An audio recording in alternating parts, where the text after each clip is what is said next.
आगरा का रास्ता। जब भी समझदारी, सूझबूझ, हाजिर जवाबी की बात हो तो सबसे पहला नाम बीरबल का आता है। बीरबल अकबर के दरबार में नवरत्नों में से एक सर्वश्रेष्ठ नवरत्न थे।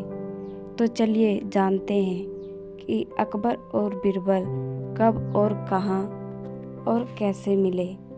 बादशाह अकबर को शिकार करना बहुत पसंद था। एक बार की बात है, बादशाह अकबर अपने सैनिकों के साथ शिकार पर निकले।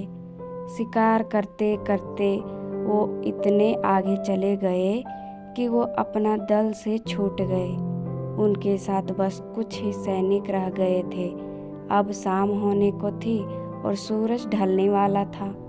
साथ ही अकबर और उनके साथ के सैनिकों को भूख भी सताने लगी थी।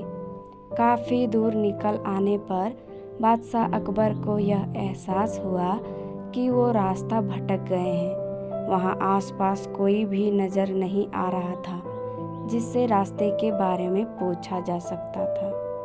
थोड़ी दूर और चलने पर उन्हें एक तिराहा नज़र आया। बादशाह को यह देखकर थोड़ी खुशी हुई कि चलो इनमें से कोई न कोई रास्ता राजधानी तक तो ले ही जाता होगा। लेकिन सभी इसी उलझन में थे कि किस रास्ते पर चला जाए। तभी सैनिकों की नज़र सड़क किनारे एक खड़े छोटे लड़के से पड़ी। वह लड़का बड़ी हैरानी से महाराज के घोड़े और सैनिकों के हथियारों को देखकर रहा था।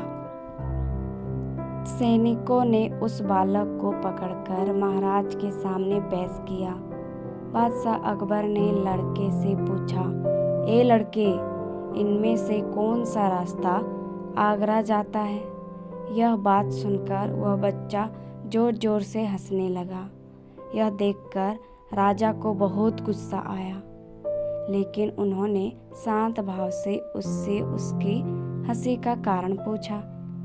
लड़के ने जवाब दिया, यह रास्ता चल नहीं सकता तो यह आगरा कैसे ले जाएगा? आगरा पहुंचने के लिए तो आपको खुद चलना पड़ेगा। महाराज उस लड़के की सूझबूझ को देखकर चकित रह गए। उन्होंने प्रसन्न होकर उस बच्चे का नाम पूछा। लड़के ने जवाब में अपना नाम महेश दास बताया। महाराज ने उसे इनाम में सोने की अंगूठी दी और दरबार में आने का न्योता दिया। इसके बाद बादशाह अकबर ने लड़के से पूछा, क्या तुम मुझे बता सकते हो कि किस रास्ते पर चलने से मैं आगरा पहुंच पाऊंगा? लड़के ने बड़ी ही शालीनता से सही रास्ता बताया और महाराज अपने सैनिकों के साथ आगरा की ओर चल पड़े। यह लड़का बड़ा होकर बीरबल के नाम से प्रसिद्ध हुआ और बादशाह अकबर के नवरत्नों में से एक नवरत्न कहलाया। कहानी से सीख। इस कहानी से हमें यह सीख मिलती है कि ज्ञान और सूझबूझ का सम्मान करना चाहिए।